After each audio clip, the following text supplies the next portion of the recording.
All righty. Hello and welcome. Welcome to the train wreck that is astrology. I'm Brigantia Blackbird of Blackbird's Brew. I am joined by Georgia Liberty of the Wiccan Conservative. And when we were doing our pre-gaming, the way we approached this topic, it really revealed kind of the divide and approaches to astrology and what makes sense to people and what's learning.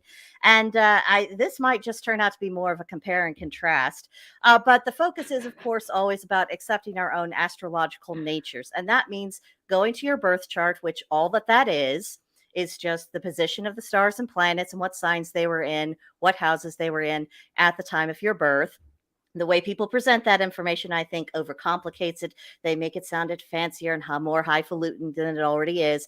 And given kind of the condescending tone that I get from a lot of astrology channels, it just sets my nerves on edge. Save the snobbery for where it can really count. So that's what we're going to be doing. We're going to be looking about how does this information actually affect us. This isn't about trying to understand the whole astrological discipline all at one time. Can't do it. My brain, which is all very big picture, broad strokes oriented, and if I give a shit, then I'll look into details. That will never work with me. Georgia, however, you are more detail oriented than my brain will ever be. So you are here to represent the people who are definitely not on my wavelength. How do you generally tackle this subject when you approach it in your own mind? When you're looking at how does this affect me? Because I think we really have to learn how this energy affects us before we start taking it seriously on external factors. So go. How do you do the thing? It's funny because you made a very big point about understanding your own birth chart. And again, like you said, I'm very detail oriented. So in order to understand that, I have to understand not only first where my birth date lies, which puts me on the cusp of two different zodiac signs, which already complicates my entire chart and life right off the bat. So when you're in the middle and you're pulling from one aspect and another, it really kind of leaves you at a disadvantage because you're never really sure exactly where those feelings or tendencies come from.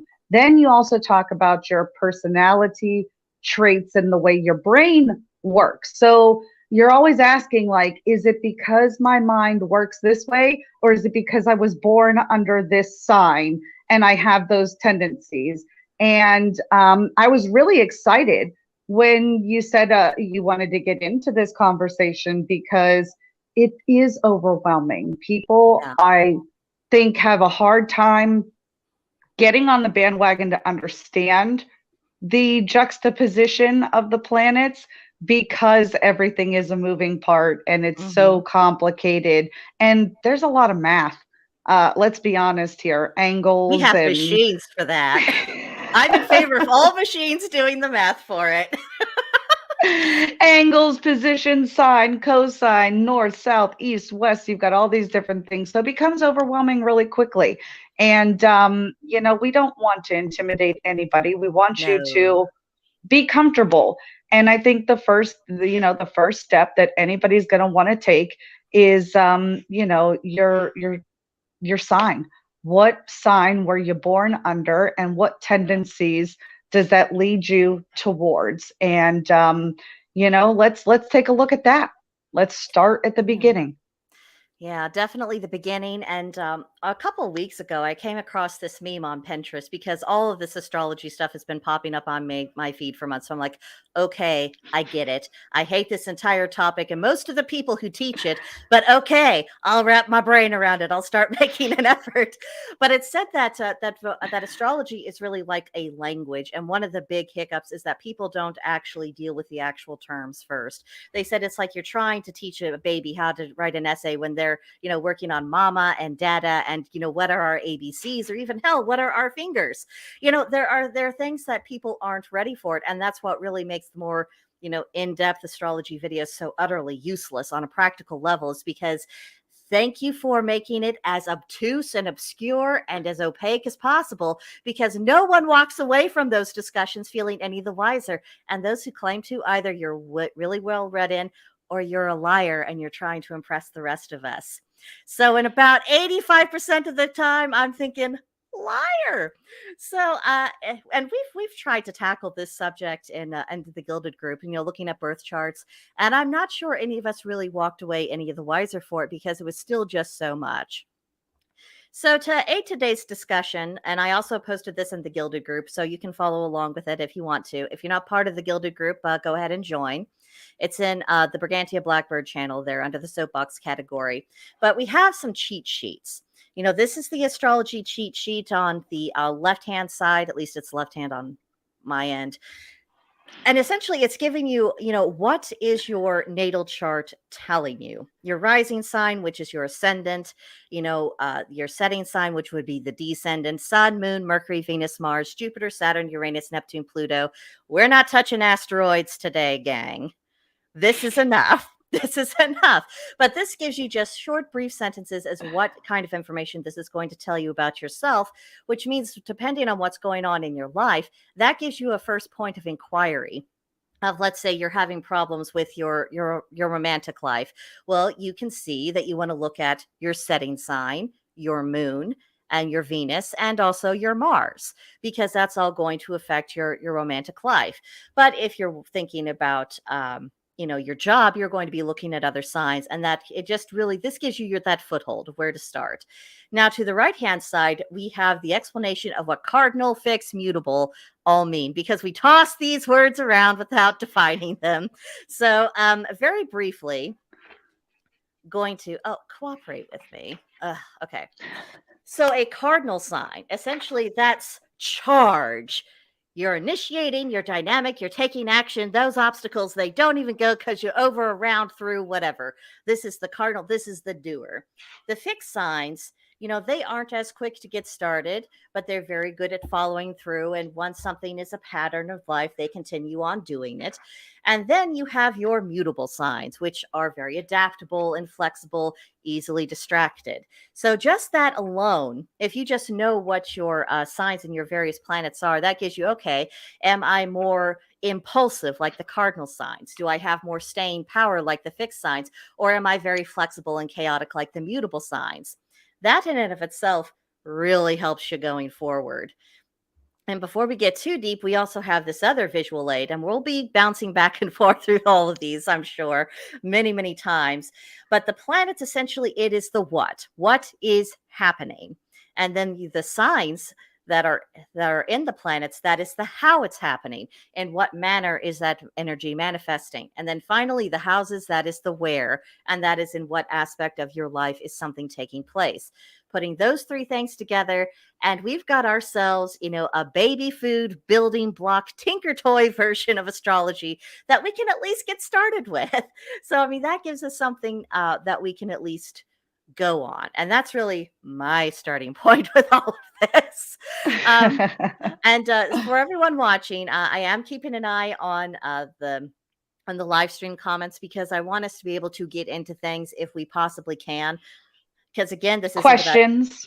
Questions. We will attempt explanations, because again, this isn't about overwhelming you with detail. This is about, here's the gist. Here's something for you to get started with, so you can have a jumping off point for your own research. Now, because your brain functions differently than mine, especially with this. Where do you find your starting point? Because when you're telling me about things earlier, I was like, oh, dear God, I can't breathe. That's already too complicated. So, but because not everyone thinks like me, please tell the people your version of things, which they might find a touch more relatable. I'm not going to claim more relatable, because again, I we're am not actually here to help you, gang. We're not here to help.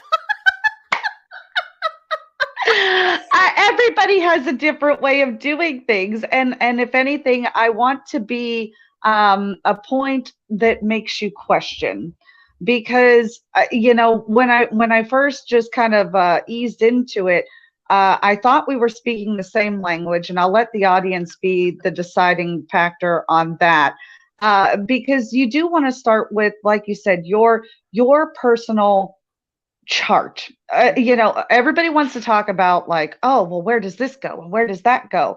And knowing where the things go is great, but I do believe that you have to know where things were first. So whenever you look at your birth chart, you're going to take a look at the planets that you know, and you're going to see where they were when you were born. And then you're going to line them up using that little, chart that you guys have available to you that Brigantia made, very crystal clear, because it doesn't matter what book or teacher or astrological phenomenon that you use. Like it's actually a equation, and how the planets are aligned in relationship with each other, because this is the technical side. The angles, the degrees, the juxtaposition, all of those things have different meanings and different tendencies. How the planets are moving, where the planets are moving to and from, that's deeper down the rabbit hole. So it will affect the houses in different ways, and that in turn affects your life in different ways. But what we are focusing on is who we are at our core. So what we want to do, look at that still frame in time. We don't care where the planets are going, what they're doing, what was happening right then and there. That's all we're focused on. And then taking that picture and lining it up to those cheat sheets that we gave you guys, because each of those planets will affect your personality and how you approach life in the future. That's going to be like, if you go back to the cheat sheets, the where, I wrote down some of the ruling where things that actually got my attention. So like the first house is your identity, your personality, and the ruling planet is Mars. So, you're going to get a lot of information on yourself if you look where and what planets are in your first house the day you were born. And you could go through the entire list of all 12 houses. And like Brigantia said, nitpick down to the nitty gritty soul and see, hey, this is determined by that astrological alignment. What does that mean? How does that push my desire? How does that push the way I look at myself, how I approach problem solving, how I do these things? And most of the time, the reason why we analyze ourselves is so that we can analyze the world around us and fix the things that we, may fail at or feel that we need to improve on. Because what's the most frustrating thing whenever you go on a diet? Relapsing and gaining weight. What's the most frustrating thing when you quit smoking? Picking up a cigarette and smoking again, so like if we could figure out better ways for our brains to approach a problem, because we know how we respond to those problems, I think that we would be able to come up with a better picture of ourselves, and grow on that. So that's where I start. And like you said, way different type of minuscule details. Well, and one thing that I like that both of us have brought up is that all of this represents your basic primal instincts. And that can be extremely revealing. Like, what mistakes are you more likely to fall into? And also, I think it helps it gives a person a little bit of self-compassion as well, even though that's kind of a psych babble term. I hate to use it, but but I mean, in lieu of a better expression that came to mind at this moment, when you realize what your nature is, and that that is simply what it exists, you start to realize that some of your character flaws, they're not necessarily things that are going to go away or that you could evolve out of. It's simply of how can I actually utilize this energy in a way that's helping me and not creating problems. One example of that came to mind when I was preparing this was, what's the difference between stubbornness and persistence? Because for me, irritability. Well, I mean, possibly, but I was also thinking it kind of depends upon what is the evaluation that someone is giving, because it's the same core trait. You are continuing to go down a path, but it's stubborn if it's deemed like, yeah, that's not going to be good for you and is kind of annoying for everyone else, but it's persistence. Like, look at them go, overcoming every obstacle. You go, we're here to support you. Then it's persistence. Is it approval or disapproval? But it's the same core trait. It's just a question of how it's expressed. And as someone who has challenging placements, I take that to heart, just because it tells me that the things that I've been trying to fix about myself all these years, I've been looking at them from the wrong direction. I used to be like, how can I stop being like this? Now it's just like, how can I channel that energy? So, I mean, with your own observations as you've gone through your chart, have you had similar moments, or what's that been like for you? It has been a self-discovery proceeding. There are things that you come across when you do your own research, and especially focusing on yourself, and when you can be honest with yourself, and you're like you said, you come across a negative trait. For example, Sagittarius is ruled by the liver, and Sagittarians tend to have drinking problems. So when I look back on my, former years, and I'm like, wow, no wonder I hit the bottle a little bit and had an issue kind of putting it down and moving past that into my adult years, was because, my sun sign is ruled by this particular zodiac sign, and this is what it translates to in the body. And it's actually very accurate for myself. So you could go into my family history and say that, oh, well, there's, also a tendency for alcohol to run in your family. And it's like, all right, so how much of that is your genetics, and how much of that is dictated by your zodiac sign? And then you look at yourself and you say, well, there's a really good chance that you could fall into this group or this category. So it's something that I've been able to say, wow, that's something I need to keep an eye on.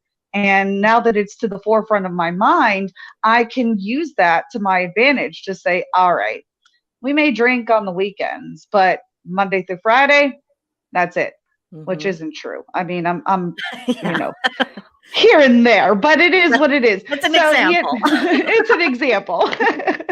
I still have yet to learn. We're in progress. Exactly. I mean, and that's the nicest thing, is that, as you start to learn about this, I think it helps a person set more reasonable expectations. And I think that is also something that gets in the way, as well as impatience, because you're not going to find out the placements of your birth chart and then understand it completely in the same day. I've been working on mine since I knew what birth charts were, and I'm gleaning new insights every single day. And and one thing is that I've noticed it has made me more compassionate towards my husband, because I know enough of his signs and his placements to be like, okay, I have the gist of his energy. The thing that he's doing, that is so true to himself.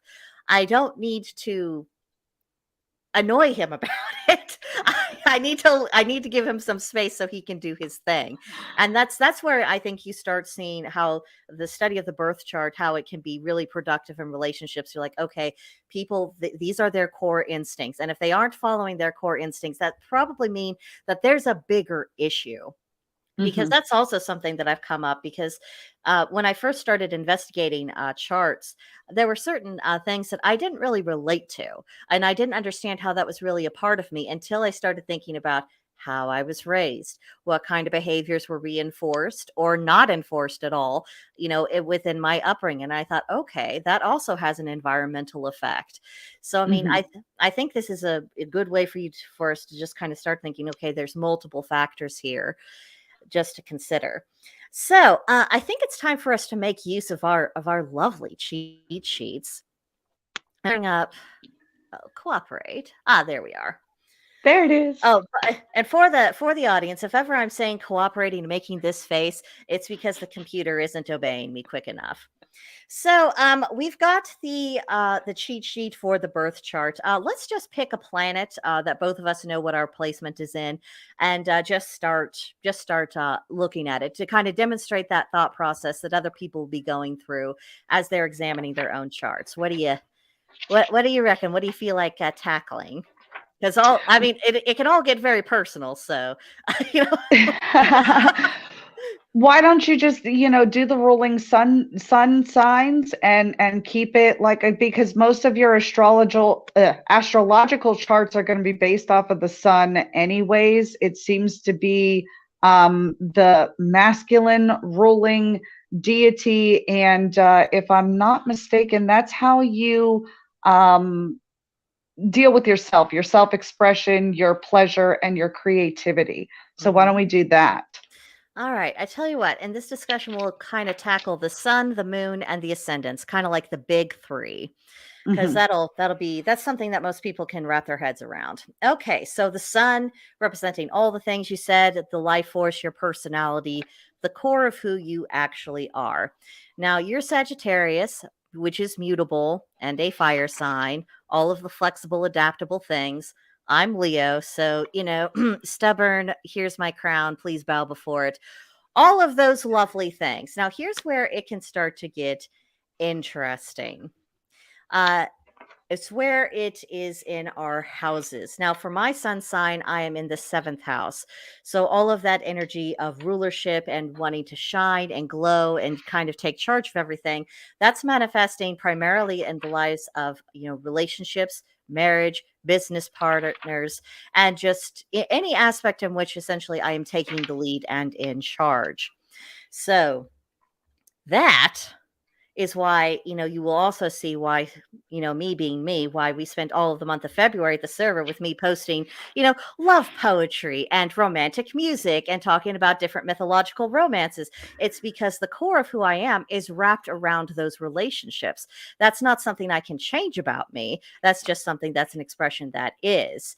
Now, what house is your Sagittarian in?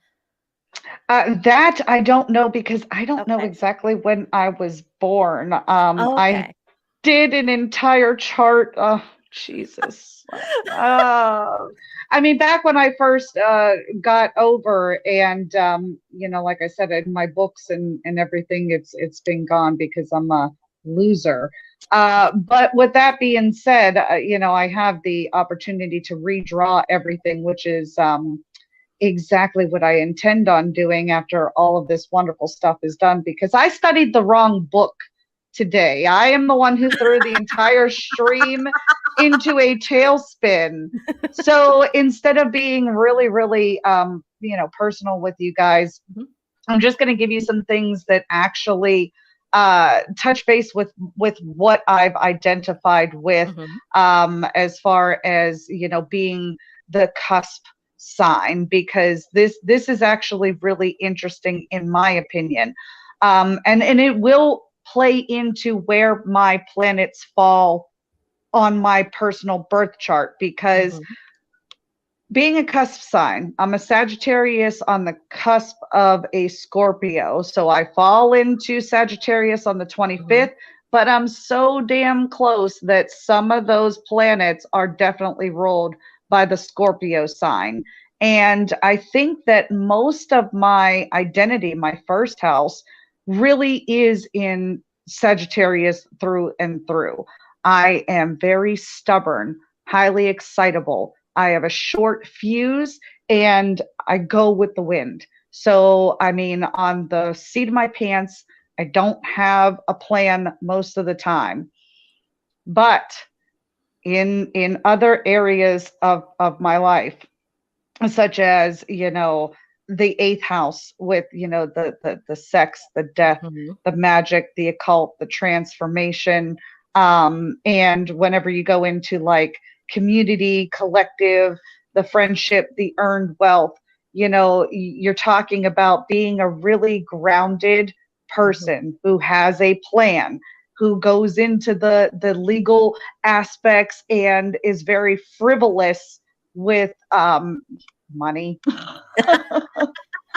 I tend to just like kind of take the Sagittarius whim and splurge, and then come back and be like, all right, so we have all this stuff here, this is bought and paid for, let's itemize and do all this stuff. So it's really, really personal to go Mhm. back and, like you said, learn which planets are dictating which houses, and why do you think this way, Mhm. and the things that you will learn. the Oh, yeah. things that you can find. Well, think about what you just brought up, with that Scorpio influence so clearly, invading your nature. You have fire and water right there. I mean, fire and water is very exciting. I mean, they create steam at the best of times. They can destroy each other. They can do all sorts of things. You have that kind of constant antagonistic thing, which I understand completely because my moon is in Scorpio. I mean, But it is that tug of war inside your head all the time. but it saves my love life Hmm. because Taurus and Sagittarius are a no-go. So when you look at particularly the eighth house, Hmm. my love life has to be dictated through Scorpio. Otherwise, my relationship doesn't work at all. Yeah. I mean, and I think that's also kind of the scary thing about that is that you start realizing just, the slender threads that your relationships do rely upon. Because sometimes they're a lot daintier than what we thought they were. And that's scary. And I think sometimes people, they also worry to get too deep into this because, just that concern them. Am I going to find out something I don't want to know? And the thing I Oh would say is yeah. that it exists regardless of whether you know about it or not. If you don't know about it, you could stumble yourself into some territory and then you're like, oh, well, that's over. I can't fix this now. And we're going our separate ways. I guess I can try again the next time. But if you know that something is a potential issue, you can use that knowledge to say, okay, maybe instead of attacking this issue right now and thereby attacking the person, I will step back for a few moments, take a walk, maybe smell the daffodils, and then we will address this later when I'm calmer, when I've had a chance to get some perspective. I think knowledge is really empowering for you. Yes. So I have got my moon, which is all about emotions, fears, desires, that sort of thing. My moon is in Scorpio, which I'm here to tell you it's quite a treat, and it is of the 10th house, which is perhaps not the happiest place for it to be. The 10th house is all about your career, ambitions, social status, reputation, power, social causes, fames, dominant parent, all that. And a couple of days ago, I actually read something that people whose moon in Scorpio, oftentimes they will have parents who had disagreements about how to raise them.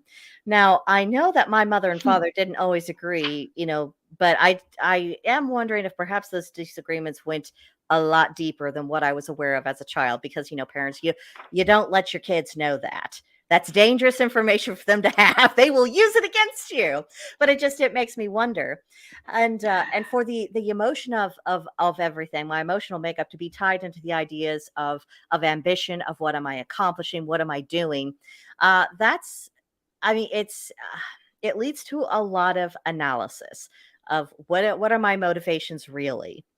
Am I doing something that builds me up, or am I doing something that I just strikes me as expedient? And you got to be willing to look at that. Mm. Where does your moon fall?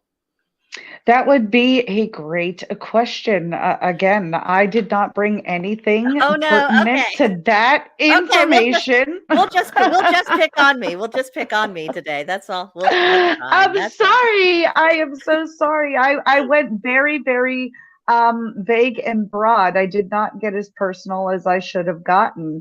And I would still like to say that again, knowing these things will bring such a perspective to your life. And like you said, a lot of people worry about falling into a category, or they want to hear that, oh, I like what it says about your moon being in such and such, and I know that this is, and they try to like use it to say that, oh, well, it's this way, so that means I have to be XYZ.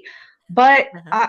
it doesn't always fall out that way. No. So, like you said, it's something that you have to kind of get used to seeing the bad side of things as Mhm. being positives Oh yeah. in what you're reading. So, again, I don't know. I don't know. The whole idea of using these things in a broad aspect and not getting too bogged down in, like you said, the extra details of it all and being practical with the information. That's the best way to use it, right? I mean, Absolutely. find the target and hit it. And that's actually why I'm kind of hitting on the sun, the moon, and the ascendant, because those big three, those are the energies that are going to be affecting, every individual the absolute most. And for those who might be unaware, the rising sign, and this sheet, it reflects the way you look. I would be more so of it reflects the image that is being projected out into the world. And once I discuss this, I will take that Leo Scorpio and my rising of Capricorn, put it all together, and just kind of say, this is what you can see when you have kind of that total package. And it also makes your other lower planets make a lot more sense to you there. So how they all kind of go together. Yeah, how they all go together. So far we have my sun in a fire fixed sign. We have my moon and a water fixed sign. So you have that fire and water all cranky. But my rising is a cardinal sign of Capricorn. So it's adding to all of that impulsive, only it's like we're not going to it kind of lessens impulse control, I think, because it's like we're going to charge right ahead and do this. I mean, the sun and the moon egg that energy on, but the Capricorn really makes it happen, which, you've been in the gilded group. You know that, the time it takes for me to say, I think that would be a wonderful idea. Between that and execution, sometimes that's a space of an hour. And it's something like, yeah, I want to think about this. And 5 minutes go by. Yeah, okay, I thought about it. And so, then we were off to the races. If that would be in my first house, because the ascendant is always in the first house. So the first house is about personality, identity, ego, self-image, beginnings, consciousness, appearance, and temperament.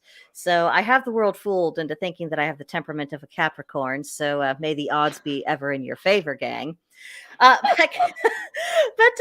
Capricorn is just kind of an interesting thing. I mean, if we look at our astrology signs cheat sheet, it's ruled by Saturn, so that is the lord of karma and fate. It's also interestingly tied with Loki because he has so much to do with the arranging of fate.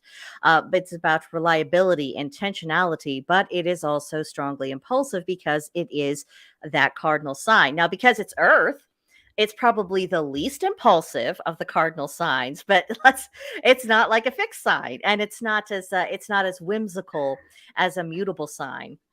So when you see all these energies brought together, what you can see is someone, I have to have a mission at all times. I have to be getting things done. I have to, even if I'm relaxing, that has to be the most intentional relaxing that has ever been relaxed by anyone who was doing relaxing. I mean, it tends to be something, energies that are all consuming. And that's how all of these things knit in together. Now, it can be both good or bad when these things are integrated. And there's never going to be any substitute between keeping a hold of oneself. But you can see how it can be very helpful for breaking through obstacles. It's also why someone with my temperament is more likely, it's like, yeah, it doesn't really matter if other people are judging you because you're pagan in public. So what? They're not paying your bills. If your relationship with them is based on agreeing on a God you worship, I hate to tell you, you don't have a relationship at all. Just do the thing. They're probably not going to react as badly as you thought. And if you did, it was time to throw them to the curb. So let's just go. Let's get it done. But I mean, that can be very useful, in trying to kind of bolster people up. But, obviously that could also get a person into trouble. So no matter where someone is with their big three, that will give you your sense of, okay, this is why I've been doing all the things I've been doing. It's not random. I'm not going crazy. This is simply the way that I am. And once you're there, you're like, okay, I understand the nature of the problem, but just as importantly, you start to understand your strengths. Yeah, definitely. Definitely. And there is so much into this. Like, again, we're talking relatively personally. We're talking about our own experience with what we know. Like I said, there's a lot of things that I know, and I don't have to know where exactly the planets are. Okay. So if you're just starting out and you're thinking about these things, you're going to want to know those things. But because I've already done that. I've analyzed XYZ to death. I can go into, a book or something online and read about, the Jupiter aspects, the Mars aspects, the rising aspects, the descending aspects, and take a very educated guess upon where I would be. And sometimes that's kind of fun too, Oh yeah. is to analyze yourself and say, well, I think this is how I look at this. This is how I look at that. And it most coordinates to this, or it most coordinates to what I know about that. And then go find out if those match. Go find out if those are the same things. And like I said, kind of do a compare and contrast. And Brigantia said this earlier. Even though we have done this and are doing this on, I mean, how often do you go into your astrology? I mean, as far as a general overview of the month or the day, I'll consult, here or there, the Farmer's Almanac, or if there's something important coming up, I'll want to take a look at where all the planets are, or if something's going awry, I want explanation. I want an explanation from the universe. So I use it more in that aspect. And to be honest, that was the whole clash before the show, is that we didn't, kind of come to the terms as to where we were going to go with this. So thankfully, Brigantia did do her homework and brought all this wonderful stuff to the table, because again, like I said, I would love to have more to show on my own end, but all I can tell you is in general concept as to what I know from what I had collected in the past. But Jupiter is my ruling planet, and it's right in line. I mean, patience, persistence, vision, and sound financial judgment, which contradicts the Scorpio nature as well, because that one wants to spend and this one wants to save. So I'm constantly on either side. At least you can identify that devil and angel on your shoulders. And as a person goes deeper into this, you can start looking at, who's your chart ruler, what's the dominant sign. And I learned a couple months ago that my chart ruler is actually Saturn. So astrologically, I'm a Saturnalian. So one of the things I've started doing is paying extra close attention to what Saturn is doing astrologically.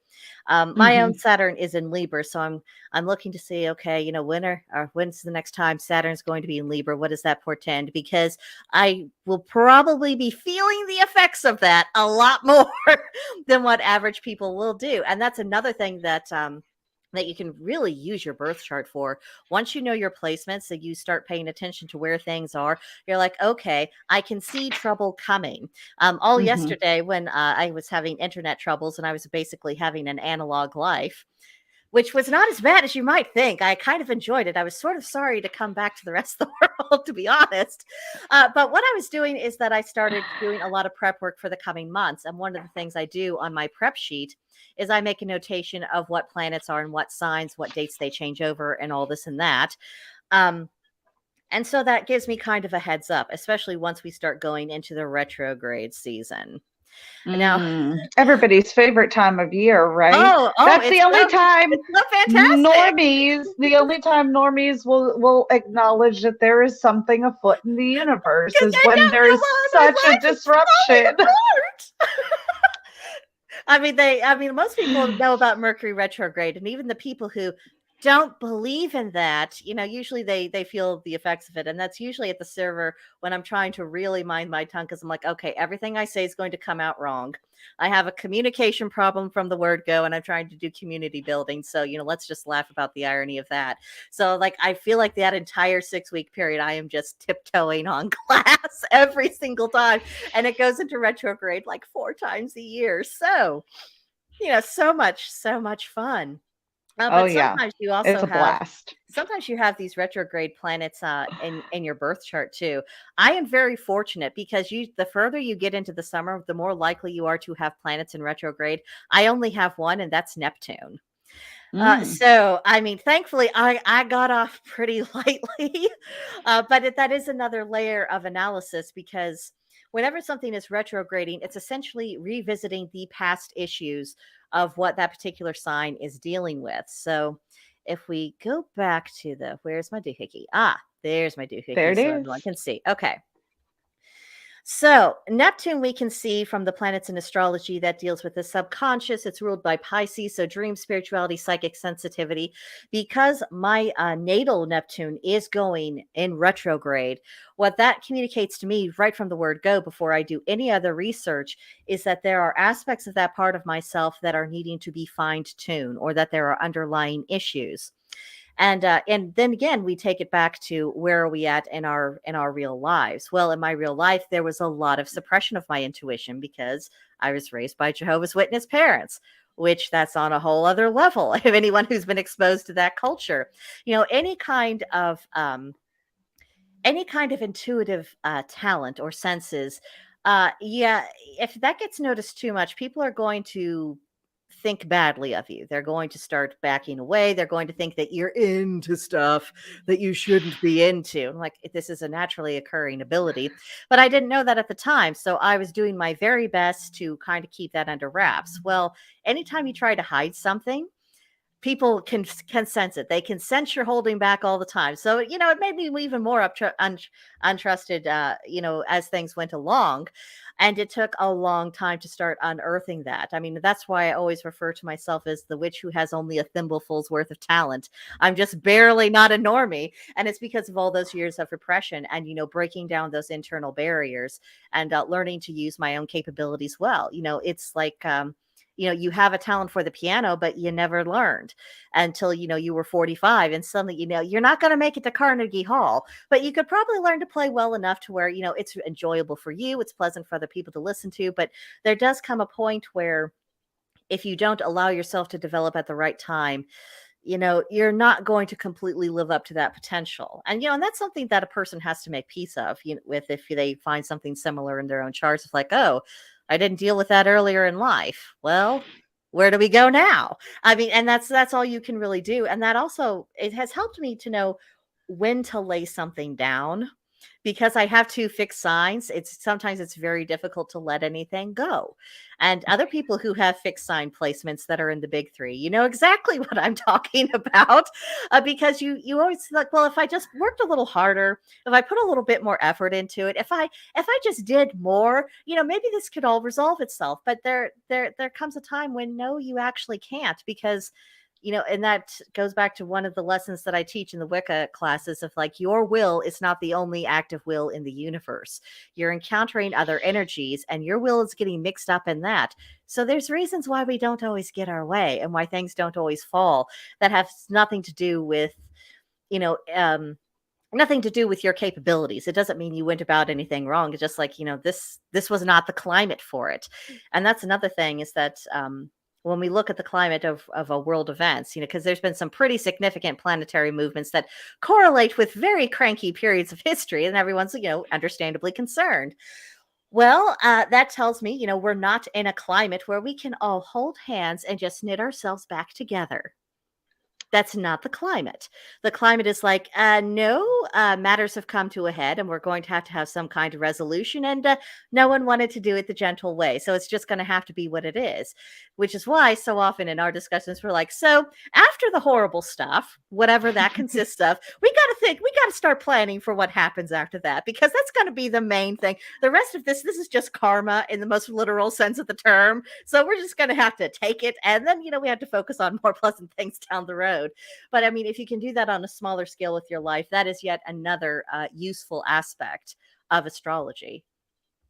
Yeah, not only that, but understanding the relationships of the planets and the fact that they're battling each other, because everything in the universe has an equal but opposite to it. And again, this is something that witches have to come to term with in every aspect of their magic. And that includes, but is not limited to, astrology. So like Brigantia said, you can have these very active, intuitive tendencies and categories, but it falls into a certain house and it manifests in a different way.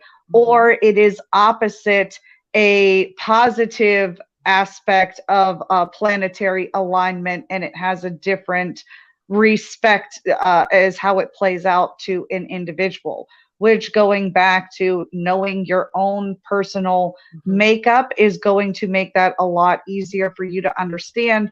And again, once you know these things, you can move on to your relationships and how you get along with your business partners and hone in on, you know, your career or whatever. But really just understanding why your planets create a atmosphere that you tend to act a certain type of way. Everybody knows that you get into certain moods during certain times of the year. You get into certain, you know, areas. There's different smells. There's different things that irk you in different ways. Everybody has something like that. Yeah. So, I mean, why not be a little bit ahead of the curve and understand at the core why those things bother you, and better ways not only to deal with them, but to avoid them if possible. Well, yeah, and at the very least, stop, you know, banging your head against the wall trying to cast yourself in a mold that you were never meant for. I mean, we've had so many conversations of people in a wide variety of ways denying the core essence of who they are. And, you know, sometimes the tragic steps that they take to try to be their true selves when they're ignoring their true selves. We can do that in ways that aren't always so obvious to the naked eye. And if anything, we do them all the time because, you know, maybe our parents had a certain expectation of us, or maybe we feel trapped in some way. I'm like, well, I can't do what I think I should be doing. So I'm going to do X, Y, and Z instead. And you can't figure out why that keeps going badly. It's because, I mean, and people don't like this, but there is something about the nature versus nurture argument that I'm starting to see that nature has a lot more weight than what perhaps I previously thought, what more than what other people have thought in my life. And so I've started taking that seriously because nature always wins. It has its way one way or in another. And if you just can understand that, because nature did cast us in a particular mold, you know, our bodies, our psychologies, our instincts, you know, everything about us. There are certain arbitrary things that we didn't choose, and that nature just said, here's how I put you together. Now go make the most of it. So when we stop fighting against the mold that we were actually intended to be, that actually shows where we can develop. And that's one thing that I really hope that people take away from our conversation about. This is all about development. This is like, you know, all of those, you know, personality tests you take everywhere. But, you know, instead of instead of, you know, ignoring the spiritual and the natural aspect of it the way they do, because, you know, they're scientific or they're part of psychology. And so they don't think about this, that, or the other. Well, you know, we have the advantage like, okay, we can look at this much more holistically and much more spiritually. And I can start seeing, okay, not just what do I need to improve or what do I need to continue doing, but why is this good for me? Or why would, you know, trying to force my way into this other area, why would that would actually be bad for me? Because I don't think any of us actually want to suffer, not deep down, but I think sometimes we have really distorted views about what is actually to our benefit and what is not. Not only that, but people, I mean, we talked about this the entire time. You get overwhelmed because there is so many moving parts and there's so much to take in. And you think to yourself, well, I got to memorize it, or I've got to, you know, if I don't know, then how am I going to put this together? Like I said, this isn't something that you have to dedicate your whole freaking life to. Yeah. This is something that is very consistent, very constant. We have observed the rotation and movement of the planets in the solar system for over thousands of years. I mean, this is something that we have been doing literally since the beginning of time, is observing the heavens above us. What we're finding out through astrology is that there is an actual pattern, or at least some sort of guiding array to all of it. That the fun thing is the combinations seem to be pretty endless, and we're always finding new quirky traits or different things that are unique to an individual based upon where they were born or how they were born. But there are overall arching patterns that are so relatable and so identifiable to each person at their core that if we're able to just understand those basics, we may be able to not only understand ourselves better, because ultimately that's the goal. We want to understand ourselves. Yeah. But again, going back to, and maybe this is, Neptune in the house of self or service to others, but just relating with each other. That's the big key here. Why do people do the things that we do? I mean, we talk about like psychology and analysis and understanding herd mentality and understanding why people are prone to go to one religion over another, or why they are more apt to believe a scam, or why they are, tendency to be psycho killers or sociopaths or whatever. It is that type of thinking to say, all right, well, what if the actual planets and all of the, energy and materials that they were made of and what they influence had an effect on that human being? And again, what greater way to say that you are directly tied to the universe than to see yourself in universal patterns and identify your personality within the universe? Oh, absolutely. I mean, and that goes back to one of the things we're taught in the early days of witchcraft, as above, so below, as within, so without. I mean, those aren't just pretty words that we say at the beginning and ending of rituals. it is a literal statement of fact. I mean, there's a reason why we believe those things.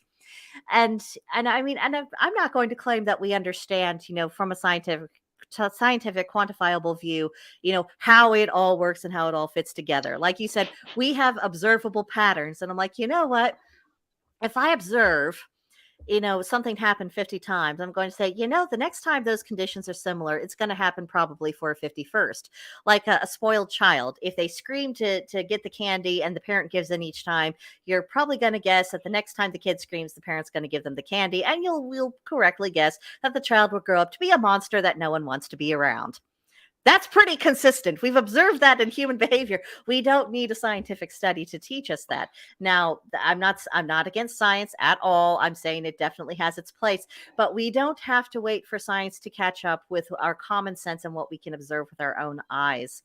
And before we go, once you do know the placement of your planets, what signs you have, just something as simple as saying, how many fire signs do you have? How many water? How many earth? How many air?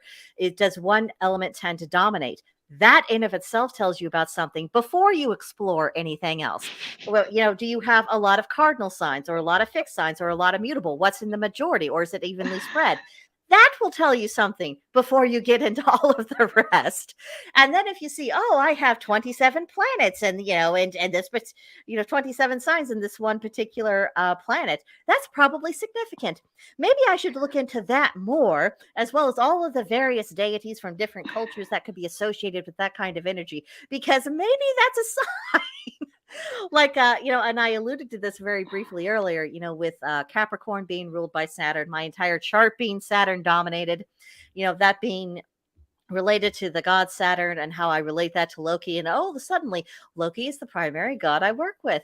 Golly gee, it's almost as if there were indications in my chart of certain things being more likely before, I ever consciously, encountered this deity.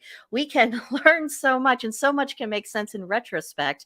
But then going forward, once you understand these basic things, you're like, okay, I can trust this so much more. Because it's not just an academic intellectual exercise. You can say, I have seen how this affects me. I've seen how this affects other people. And therefore, I'm just going to trust that there's a natural ebb and flow here. So I'm going to try to row with that current, as opposed to trying to tell the current where I think it should go, because that's always so successful. It's so funny because, I agree. I knew that I was on a cusp. I did a lot of extensive research young because I wanted to understand and really learn. But because I'm so dominated by the fire sign, not so much by the water sign, it does come into play only to irritate the fire sign with sensibilities and emotions and things to that effect. But like I said, I am entwined with the element of fire forever. Mm-hmm. Yeah. I am a hard-nosed 100% Sagittarian in the most basic aspect of the zodiac sign. And my moon has to be somewhere very, I guess, rooted in how I see myself, because I do worship the moon goddess above all other deities. So there has to be probably in the fourth house is where I'm going to guess my moon resides, because that is connected with the roots, the home, the family, your genetics, and your mother. So I think that's how I ended up on Selene. I do know that Sagittarius rules almost every other goddamn house. It's just, it is what it is. Oh, and if anyone ever wants to have a treat and see what it's like, what Virgo is in its purest form, come to one of our group chats sometime when all of our Virgos in there. It is something to behold, because they're on the same wavelength. I mean, it's kind of scary in a good way, but it's just like, holy cow! If your husband and I. I know, but I'm married to a Sagittarius. I mean, if I'm not dealing with one of you, I'm dealing with the other. Oh, and you'll get a laugh at this. His immediate supervisor at work is essentially like the male version of me. So I mean, he gets no break from my kind of personality, my vibe whatsoever. If he's not at home, he's dealing either with the woman or the man. He's got both sides of that yin and yang. Thank God he has so many placements in air and has so many mutable signs, because if he wasn't flexible, that would be bad news, because nobody else in his life is.